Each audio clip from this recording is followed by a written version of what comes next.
All right. Hello, everyone. My name is Colton Fagundes. We're going to get started now. You're joining us today for a webinar announcing a new partnership and collaboration between the American Sustainable Business Council, the Carbon Underground, and the Adopt a Meet program. We've got today a great lineup of panelists that are going to speak to this new program, this partnership, and a launch around a project that we're doing for Mother's Day, working with women farmers across the globe. So to get started, I'll say a few words about ASBC, and then I'm going to pass it over to our partner and panelist, Larry. All right, so the American Sustainable Business Council, we are a leading business organization serving the public policy interests of responsible companies, their customers, and other stakeholders. We were founded in 2009. Our membership represents over 250,000 businesses in a wide range of industries. ASBC advocates for policy change and informs business owners, policymakers, and the public about the need and opportunities for building a vibrant, broadly prosperous, and sustainable economy. Here you can see an overview of some of the campaigns, initiatives that we work on. If you're not already involved with our work and you're interested after today's webinar, you'll have my contact info, and please don't hesitate to get in contact with me. So I'm going to pass it over to Larry in 1 second, but before I do that, I'm going to just mention that if you have questions throughout the webinar, we'll have some time at the end to address those, and please put them in the Q&A function that you'll see at the bottom of your Zoom software. Don't use the chat function if you have questions. You're welcome to use the chat to chat amongst yourselves if you have comments or so forth, but if you have questions for the panelists, please use the Q&A function. And with that, I'll pass it over to Larry.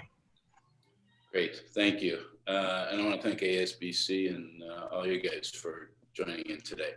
We'll talk just for a second, maybe 2 minutes, about the Carbon Underground, just to give you a little bit of context. We were founded in 2013, which was the year that the UN released the Wake Up Before It's Too Late white paper about how industrial agriculture was killing our soil. And at that point, they said, at the rate we're going, we have 60 harvests left. That was, I remind you, in 2013. That was also the year that many of the climate scientists who work on the IPCC study came out and said we have 15 years left before the natural systems begin to break. So that was a pretty interesting year, but those weren't the things that motivated us. We already knew it was bleak. What motivated us was what we like to call the story of the teaspoon, and the learning, not just that there are 7 billion living things in a teaspoon of healthy soil, not just that they need carbon to live and they demand carbon and they get it through photosynthesis, or not even the fact that nature will bring that carbon down and provide it the way she always has if we restore the soil. What got us excited, and it's very relevant to this audience, was the fact that there's $11 trillion in food and fiber revenue annually that is dependent in great part on healthy soil. So that got us excited because we know the power of business at getting what they need. And since most of us who started the Carbon Underground came from the corporate world, we saw an opportunity to create this force and really work on climate change, regardless of the reasons why you're getting to the restoration of soil. So over the past 8 years, we've created projects and partnerships and tools to help lead this transition from the planet-killing industrial techniques to regenerative ones. And I know many of us have talked about that. A couple things: we created the first standardized definition for regenerative agriculture. It had 400 signatories on it, a lot of big companies. We co-created a verifiable standard for regenerative agriculture for the supply chain. We did that with Green America and Danone and Ben & Jerry's and about 150 other stakeholders. And we've worked and are working with governments from Maryland to Finland to Thailand, a lot of lands in there.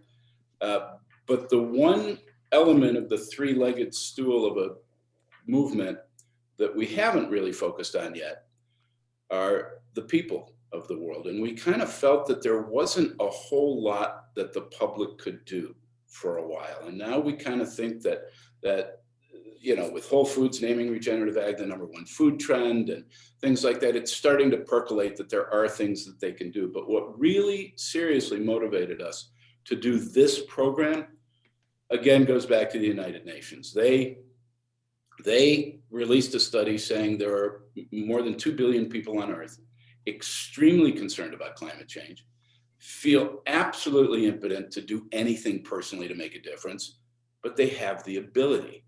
So if they have the ability and they want to do it, we came up with something that we felt would give them something very, very easy to feel, to know that they're actually doing something. So you're going to hear about the Adopt a Meter program. We launched it 15 months ago. And the core of it is it's $5. For $5, anybody can adopt a meter of dead or degraded soil. We get a dead or degraded meter restored, and it starts pulling carbon down pretty quickly to reverse the carbon arrow. So we launched it about 15 months ago at the Aspen Institute. And then because of COVID, a lot of our partners were, concert performers and hotel chains and restaurants, everything that was shut down. So we didn't shut it down. We just sort of let it simmer while we could reboot. And yet enough adoptions were coming in from people around the world every day, just because it was out there, that we have funded projects that are already restoring millions and millions of meters of land around the world. So that's a little bit of context. I'd like to tell you a little bit about the program right now. And I'm going to go through a presentation that is something that we can send to you if you want, although now it's going to be embedded in the webinar, so you'll have it that way as well. So you've seen this slide up here for a while. It's really the core of how we want to talk about this and what we want to offer to the world. And it really is for all of us who are scared about climate change. What if the greatest threat to humanity could be solved by the simplest of solutions? Next, Frank, please. Colton, yeah, there we go. And here's the key. Instead of it relying, as we all feel it does, on what businesses and governments are going to do and technology is going to create and all that kind of stuff to save us, why don't we get involved here? And that's the point. And it's the people who are also employees or members or customers or followers. It's all of that. So this is who we're really trying to engage in this way. Next slide, please. And we're launching it this Mother's Day because Mother Earth needs our help. Next slide. So no, back one, please.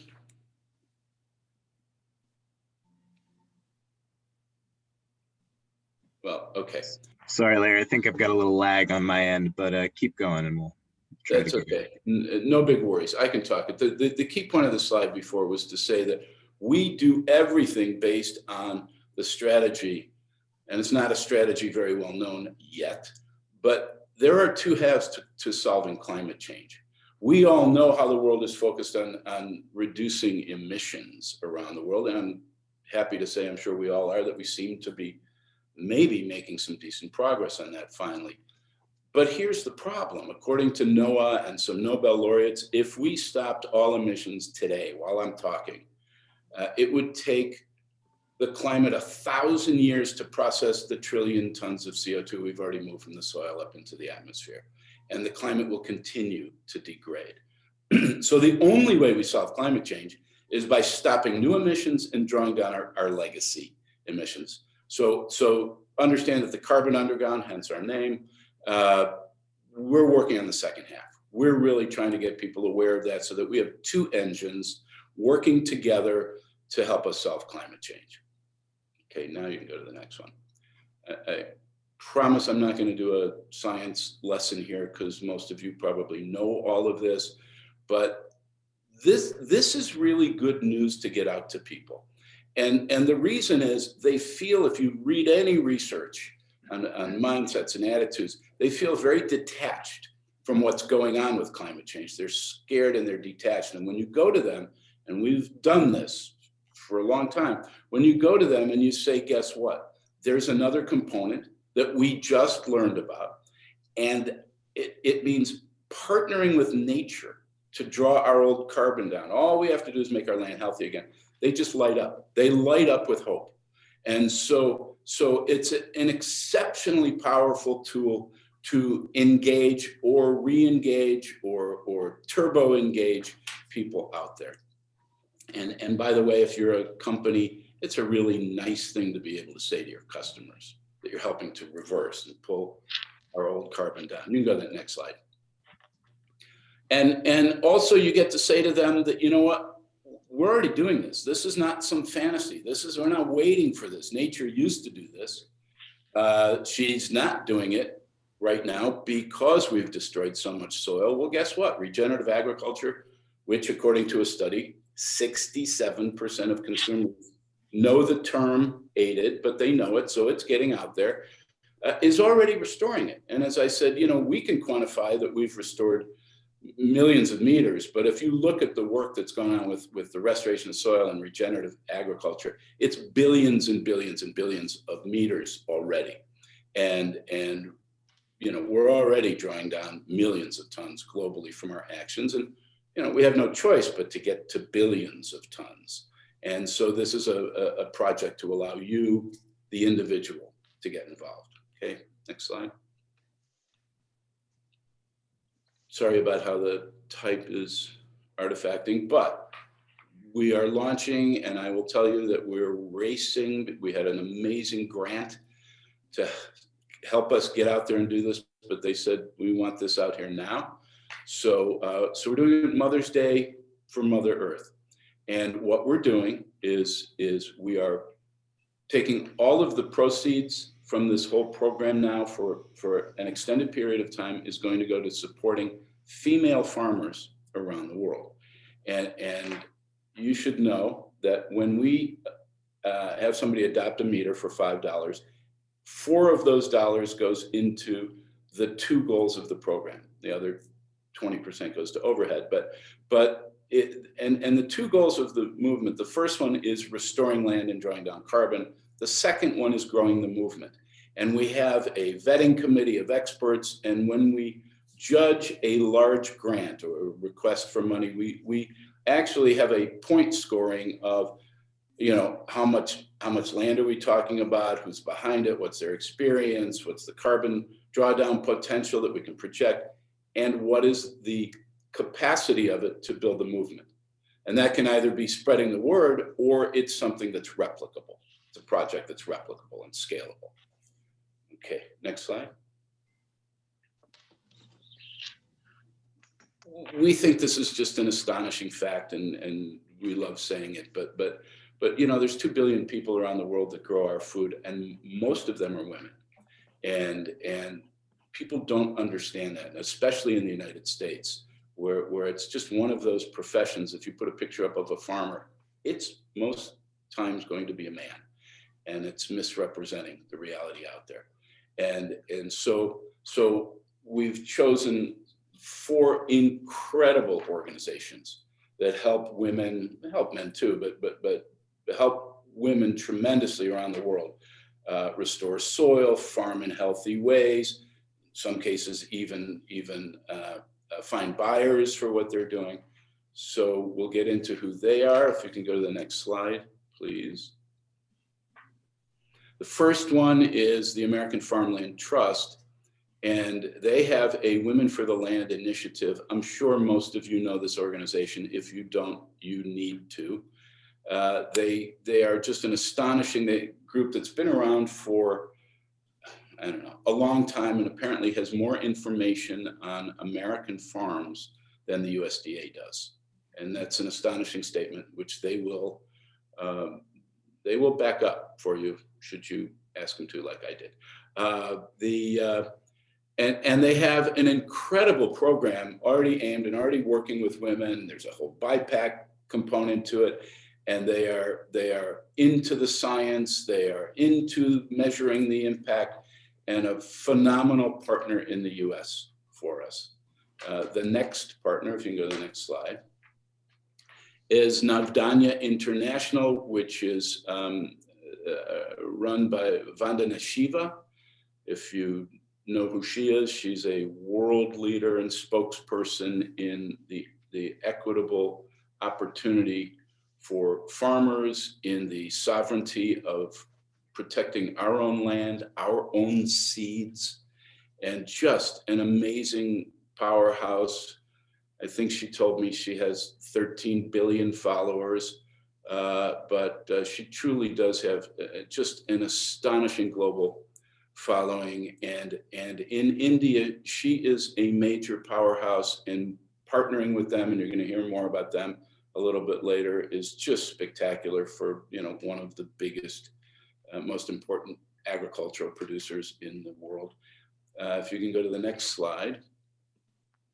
We have two co-ops, two women run co-ops in Costa Rica. And I'm sure most of you know Costa Rica has spent the last 30 years with a commitment to nature and restoring nature and their forests. And I will tell you that, because we have regenerative training education farms down there, that they're not perfect.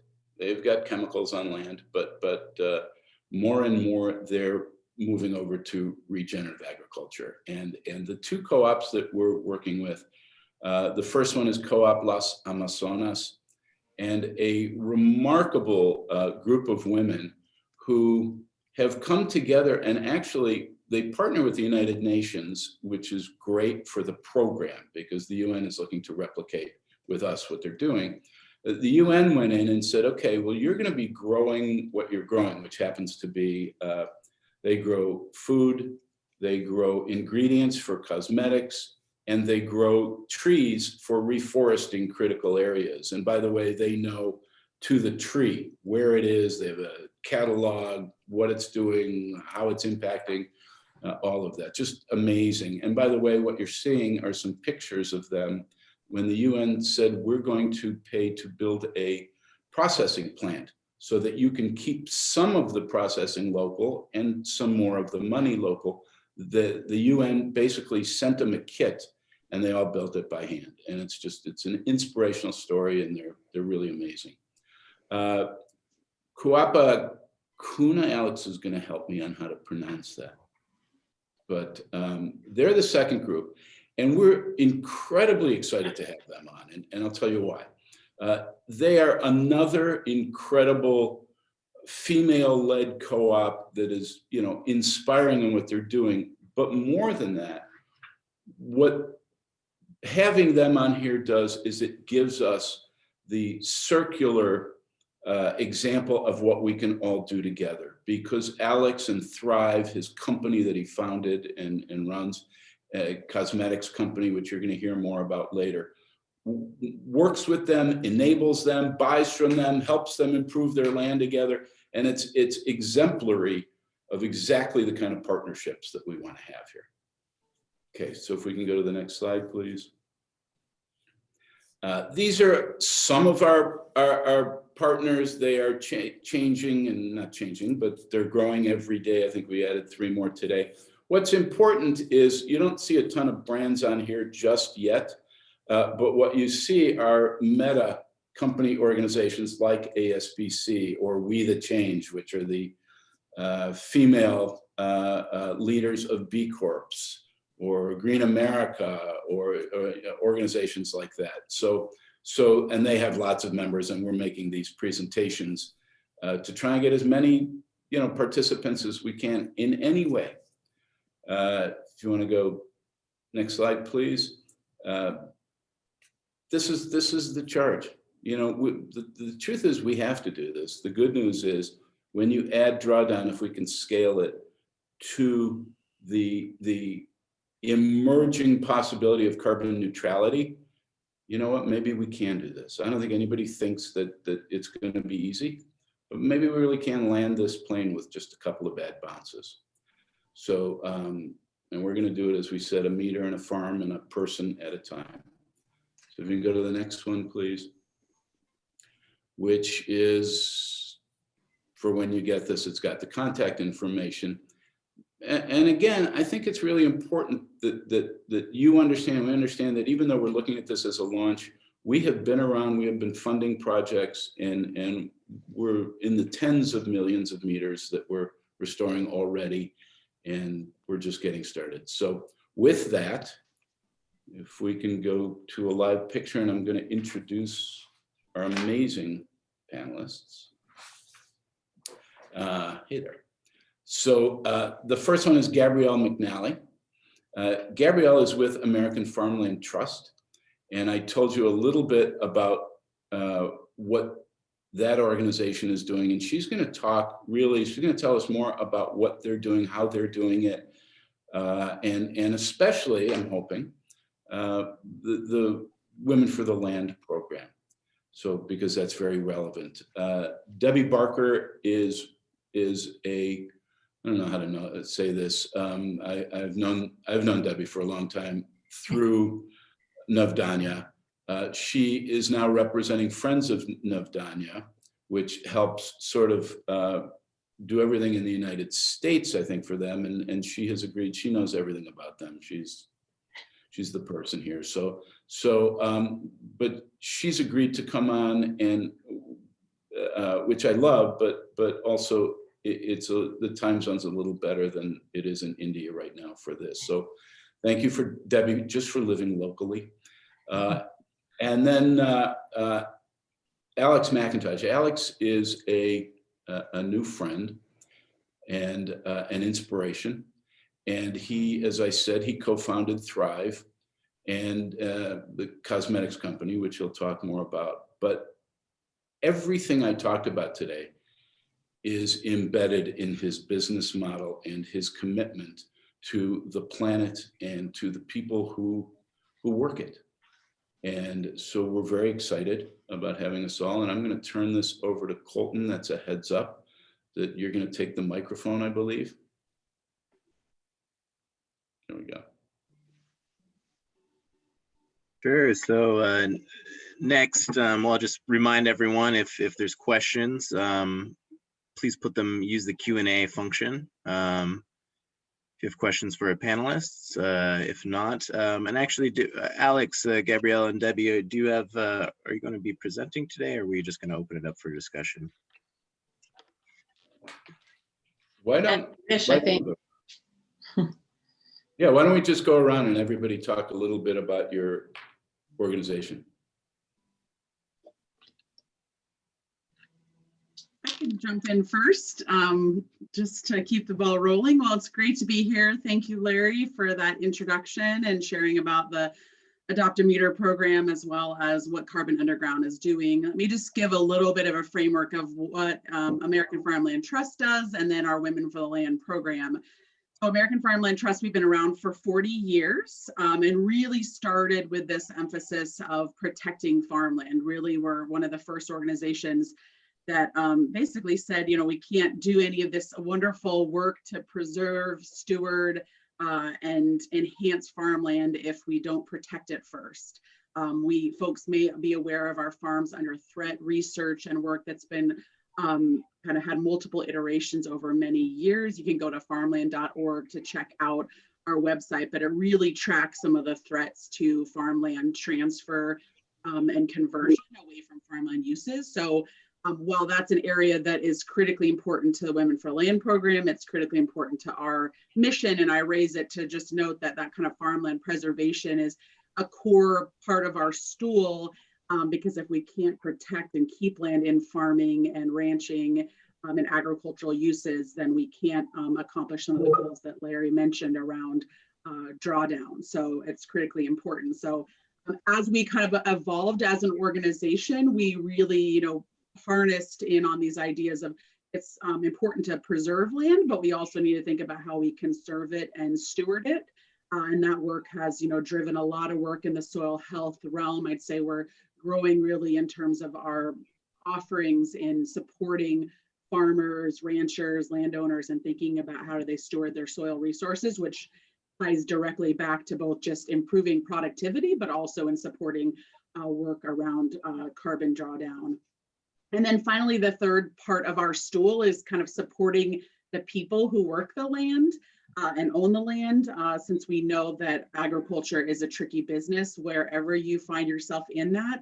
And so we know that there's a lot of work that needs to be done to support farmers in being successful, to support the transition of farmers who are new and beginning coming into agriculture, and then increasingly really accepting this awareness that if we want a diversity both of gender, identity, expression, but also in terms of diversity of racial, ethnic identities, we have to do more work to kind of build more equity and inclusion, and ultimately do some justice work around who owns, manages land. So we're growing into that space as an organization to really kind of think about the people part of our mission. And as we, I think, holistic thinkers know that all of those pieces are interconnected, and there's lots of interesting, exciting work. So just really briefly, a little bit about Women for the Land. We've only been a national initiative for not even 2 years. It became a national initiative with my hire in July of 2 years ago. But we have been doing work with women farmers and landowners across the country for the last decade in little pockets. But we've become much more comprehensive in terms of thinking about our geographic scope, working in parts of the Midwest, the Northeast, the Southeast, the Mid-Atlantic, California, the Pacific Northwest. And while we've always had this sort of mission around stewardship and soil health, we're increasingly building our program around climate resilience and how we can actually cultivate training and resources for women to take leadership on climate resilience on their farms and ranches, with thinking about both mitigation strategies to reduce greenhouse gases, but also thinking about how we create more resilient landscapes that will buffer the impacts of climate disruption, climate chaos. So and then just one other piece is really kind of around, principally we're interested in that resilience and promoting regenerative agriculture, but our program is also interested in parity. When we look at the resource flow to women, both in this country and elsewhere, we know that there's a great inequity in terms of financial resources, access to loans, grants to support their adoption of the practices that would support drawdown. We know that we continue to need to sort of create more parity when reaching women and women of color in this space. And a big tenet of our work is about cultivating power and sharing through networks. So sharing and learning, creating networks of connectivity with women through our learning circle model. It really is about folks both learning and cultivating, harnessing their own voice, their own power to take action on their land, also to share resources one another and connect with financial, technical, knowledge resource partners to help them advance some of their goals. So these pieces are supportive of our kind of resilience and regenerative agricultural goals and see them as interconnected. So we can't do one without the other. I think that's probably enough of just a general background. If you want more information, if you go to farmland.org/women, you can find us really. Pass it off. Thank you, Gabrielle. I'm gonna pass it over next to Debbie, Friends of Navdanya. Please take it away. Hi, thanks. Again, thanks to Larry and Carbon Underground and all the other folks presenting. It's such amazing work. And yeah, we all are doing what we can, right? I just thought maybe a bigger picture framework too. A lot of times people are a little surprised to hear that agriculture is a big part of the problem for climate change.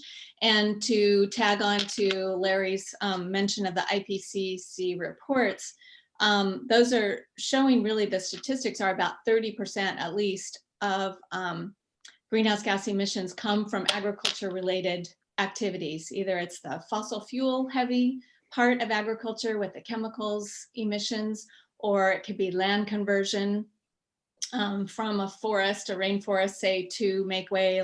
We hear this in Brazil for sugarcane, cattle, things like that, to transportation of food. We have a globalized world for food now. Another thing, 60% of our nitrous oxide emissions are from the spraying of chemicals, and nitrous oxide is 300 times more potent than carbon dioxide. So agriculture is front and center and often ignored as not only a problem, but as we're talking about here, can be a major solution climate change issues. So as Larry mentioned, Navdanya was started by Dr. Vandana Shiva, started about 1989. It was begun in response to the industrial agriculture paradigm, which was becoming more and more prominent system of agriculture, and more specifically to the industrialization and commercialization of seeds. Navdanya, the principle is that it all starts with the seed. Not only is the seed, of course, the sacred part of life, but seeds, you cannot have a regenerative agricultural system unless you have the seeds that don't require chemicals. So modern day industrial seeds, for example, these hybrid and so-called high yielding seeds require a lot of water, a lot of chemicals. That's the opposite of the way we need to farm to be doing regenerative agriculture and to be drawing down carbon into our system. And traditionally, women, not only in India, but actually around the world, but I'll stick to India for the moment, have been the seed savers of rural communities and local communities. And so not only is this, it's a cultural, social, and economic system too. And as the systems where women were saving seeds in villages, in rural areas, they were very much an integral part of the local economies and had very much integrated into the social and economic strata of their communities. And as the industrial systems and industrial seeds started taking over in India, but also we see this all over the world, Latin America, the US certainly, women's roles became less, let's say, influential. They lost influence and power and control of their local community systems. So Navdanya was in large part found to bring back this, putting women back to their local communities and making them an integral part of decision-making and economies, parity. Women, at about the same time Navdanya started, there's a leg of it called Diverse Women for Diversity. And that is the global arm of women's seed saver movements that have started all throughout the world. And as Larry mentioned, Vandana is quite a powerful, well-known person. So her influence to traveling throughout Africa, the world, Europe, Latin America, many, many seed bank initiatives. And then as an extension of that, regenerative ag methods and conversions are happening because those things really go hand in hand. The seed banks right now in India, there's about 150 seed banks, although that's growing every day. And just to illustrate so for example, in India, West Bengal, Bay of Bengal, Orissa, you may have heard in the last few decades, there have been major cyclones in those areas. We all know climate change is wreaking havoc on our weather patterns and disrupting what used to be predictable weather patterns. And certainly that's the case with the Bay of Bengal. These cyclones have been wiping out, of course, thousands and millions of hectares of food. These seed banks started by Navdanya around different communities bring in seeds then that have the traits, for example, that can grow food, rice, millet, all those grains under these conditions, either of deeply salinated soils, drought conditions, or waterlogged soils. So not only is that a way of getting back to regenerative agriculture practices, but it is also really an immediate and filling an immediate need of people are hungry. How do they recover really quickly from these climate disasters and grow food for themselves? And I think it also, especially in these times of COVID, we're seeing more and more how local seed banks, local farming initiatives are the thing that's really going to provide food and water security, much more than depending on our industrial globalized system of shipping food around the world. So that's just one Orissa, Bay of Bengal, and those cyclones, that's just one example. These examples are happening all over the world of how the seed banks and regenerative agriculture initiatives are really moving in immediately. This isn't something for the future. They're responding to our immediate crises, as well as building foundations for the future, so that we'll have an agriculture system that's not, that's resilient, and that's not dependent on a fossil fuel economy, and industrial practices and industrial ownership of whether it be land, seeds, chemicals, etc. I think that's probably lots of things to say, of course, as with everyone else, but hopefully that gives you a little snapshot of the work that's being done. Thanks, Debbie. That was great. I'm going to pass it over to our last panelist, Alex. And just a quick reminder for everyone, if you have questions, please direct them towards the Q&A box. We've got a few coming in, and after Alex speaks, we'll open it up for questions and discussion. Great, thanks, Colton. Colton, I sent you a graphic that we could put up in a minute, and if you don't have it, I can. If I have the ability to share screen, I can just put it up. It's ready to go. Am I able to share the screen? You are. You get start your presentation, and I'll figure it out. Oh yeah, I'll be able to do it. It's really easy to do. So anyway, everybody, it's great to be with you. New friends, Debbie and Gabrielle. So interesting to hear more about an organization that I've known for a while, AFT, and what you're doing, and then Debbie, just to learn a little bit more about your great mission. Larry and I are newer friends. I'm grateful that he invited me on. I'm super passionate, so I'm going to try to make the soapbox small because we're all the choir. But this is something I care so much about. Like Larry and probably many of you, I have one of those hybrid backgrounds. Right now, I'm the co-founder and CEO of a really innovative company, and you may find it slightly strange that a guy is on in this panel talking about women farmers and Mother's Day. But my real honor is I get to tell you a little bit about this fabulous partner, Copecuna, woman-led cooperative in Costa Rica that Larry mentioned. But just to give you a quick background, I'm sort of half business and half environment. My life has been split between the two, back and forth.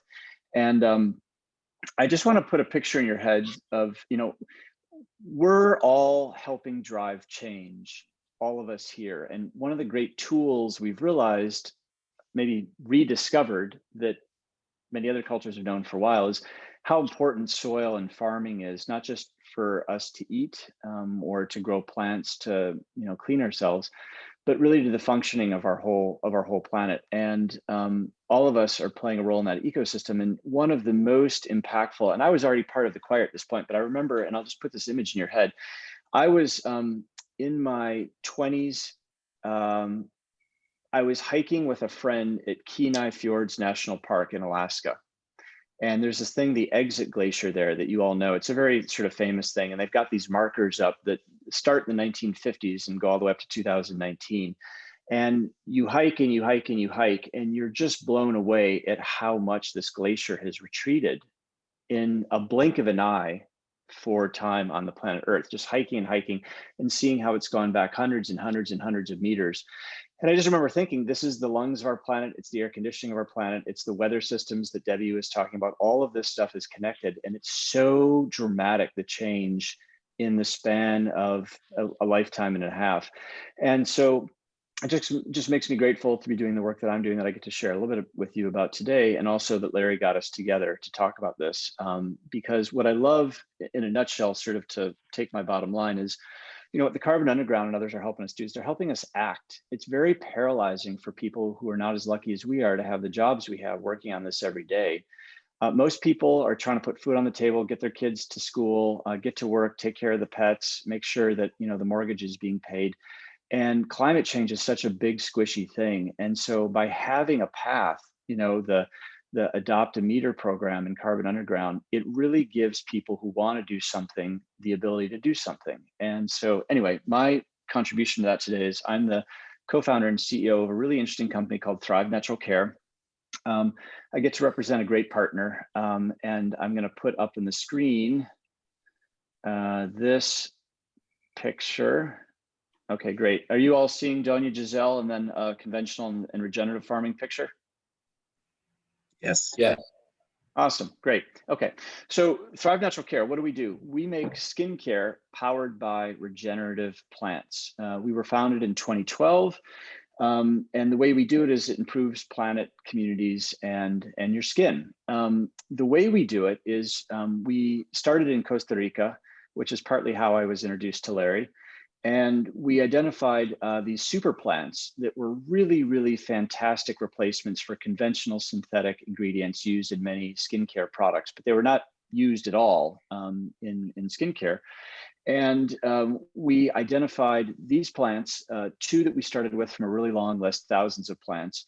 And we also identified a short list of really interesting rural smallholder farmers.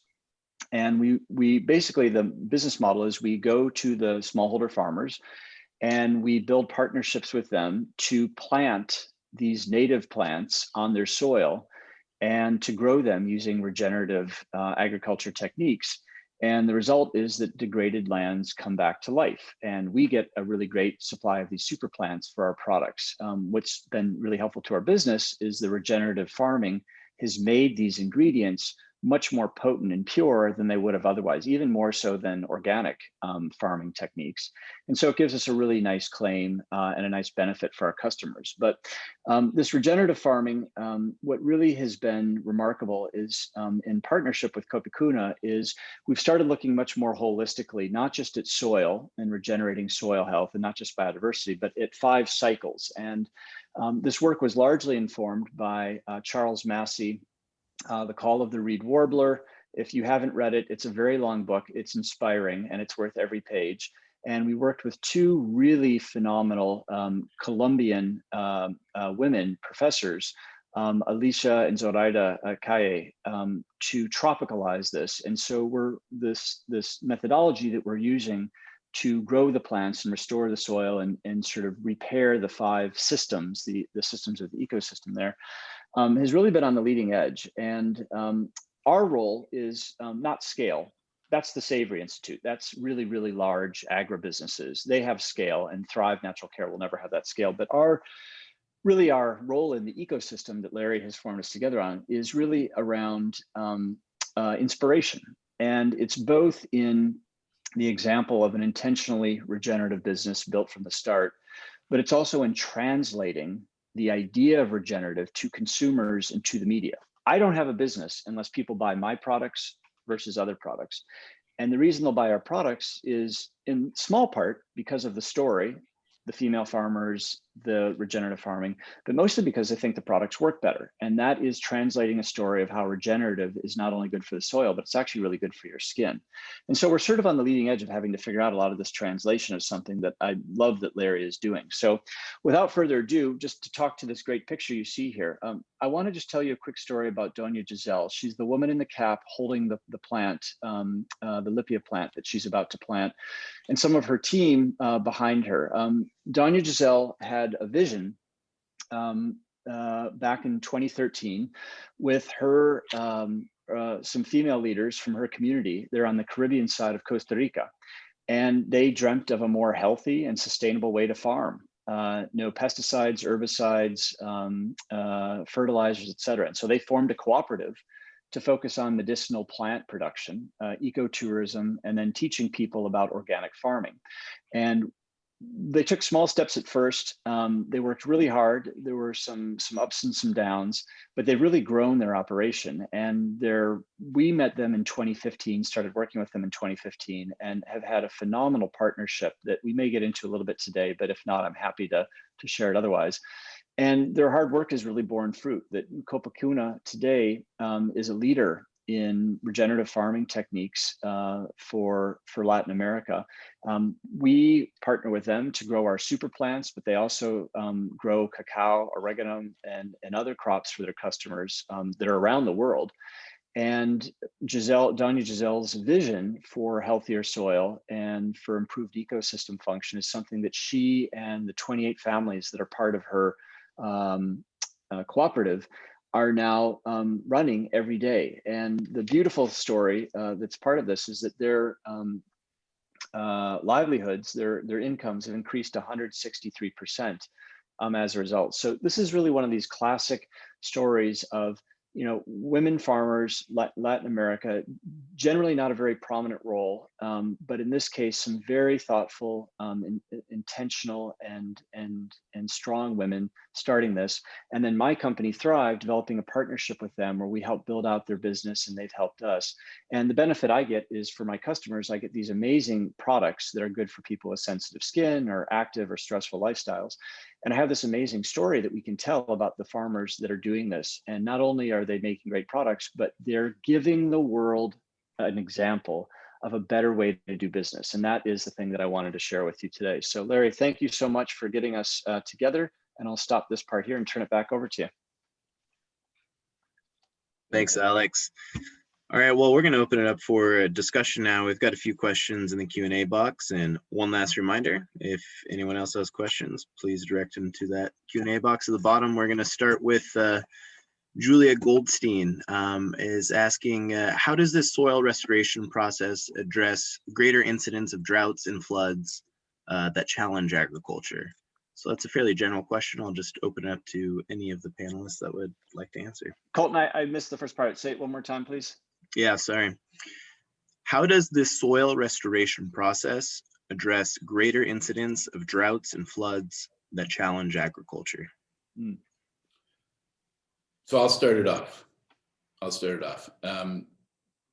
Nature's systems are very complex and very interconnected, as we know, but a couple of things.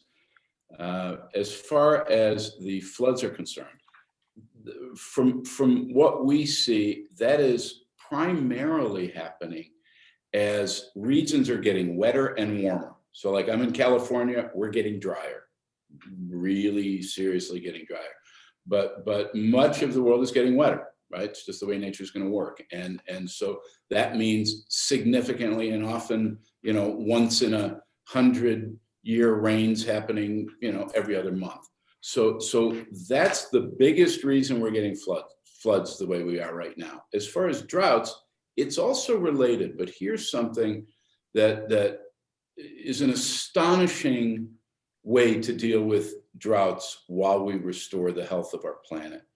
When you take dead soil, healthy soil not only is a carbon sink, it's a water sponge. And listen to this one statistic because it's changed my life. For every 1% of carbon that we restore in the soil will store 25,000 gallons of water per acre. So what that means, and you know, when we had our last really bad drought in California, Yvon Chouinard, Patagonia, he and I wrote an op-ed saying if farmers in California had kept their soil healthy, they would be growing the exact same amount of food today during the drought that they were before they lost their water supply.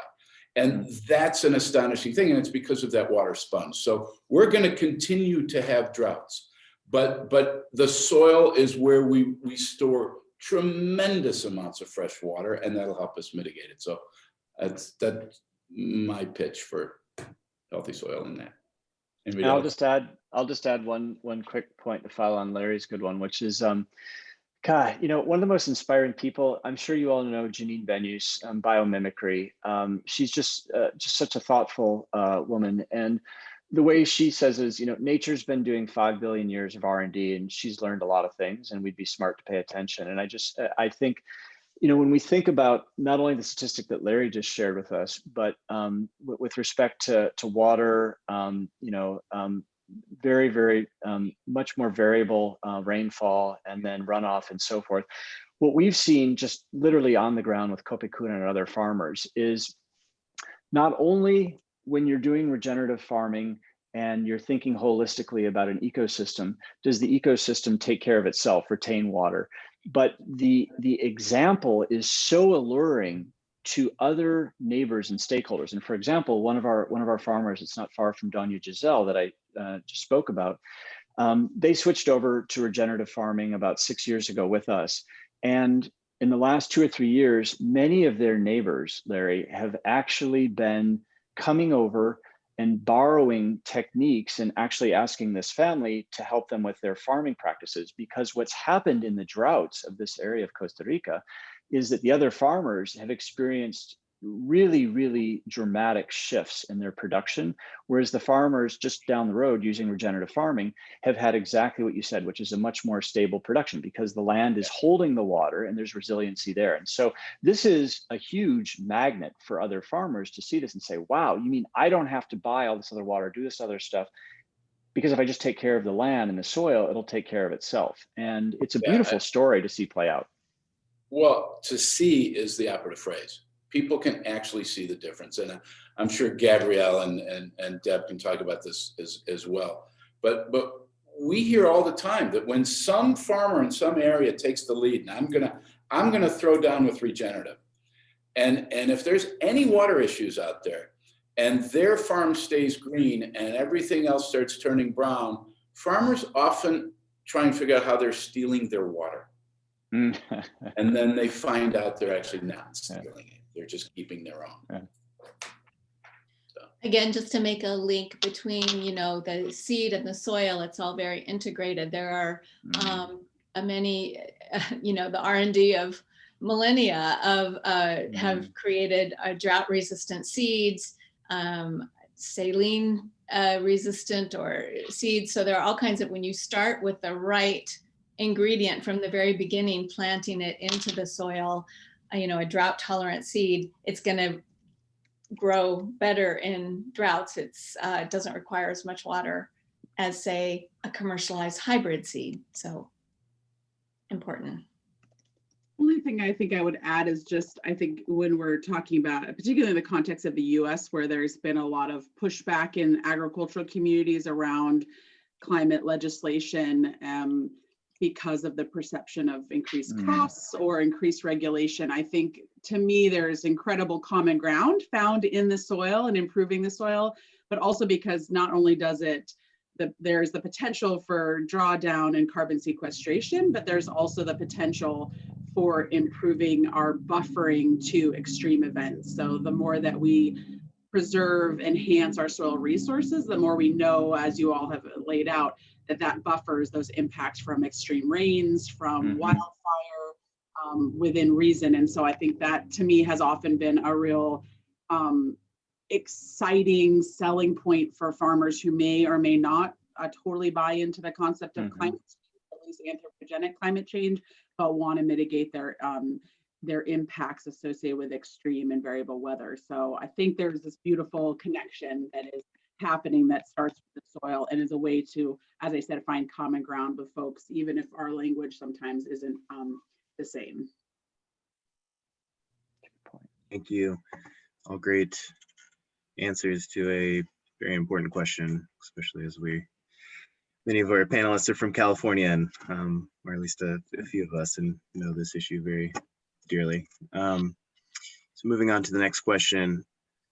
This one is more directed towards Larry, but others can chime in if they have input. But how can we promote Adopt a Meter on Facebook, LinkedIn, etc.? How can I volunteer and/or get involved? This is coming from Constance Huntsman. Thank you for your question.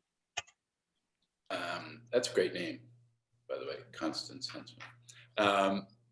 So I'm going to answer that in a couple of ways. The easy way is I see that Pam Tarr, who runs this, she's the project manager for Adopt a Meter, has put a bunch of information in the chat. So there's a lot of stuff there, including her contact information, and she can get you materials, anything you need, from this presentation to materials for Instagram and all kinds of social stuff. So that's the easiest way. And first of all, thank you for the question, because it's why at least we're here right now. And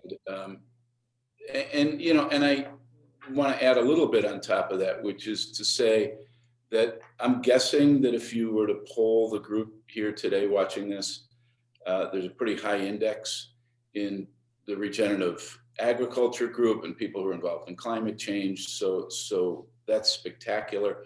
What I'd like to do is throw out some of the types of partnerships that we're talking about with companies or with organizations such as we're talking to a coffee company about sponsoring.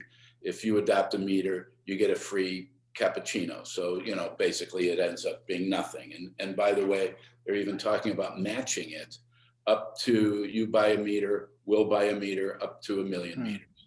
So things like that. We're talking to a car company, very big one, about doing, if you come in and you test drive, now that those are happening again, if you test drive one of our hybrids or electric cars, we will adopt 10 meters in your name. And I love that they're actually using the language. So even if you don't buy our car in your name, we're going to help the planet. And that's a pretty motivating thing. I think that's pretty cool. There's, you know, there's matches at checkout. There's all kinds of things. I also wanted to say that even though we're focusing on Mother's Day here as sort of a kickoff, don't feel pressured by that time frame. Please, if you can just push it out, anything you can do, that'd be great.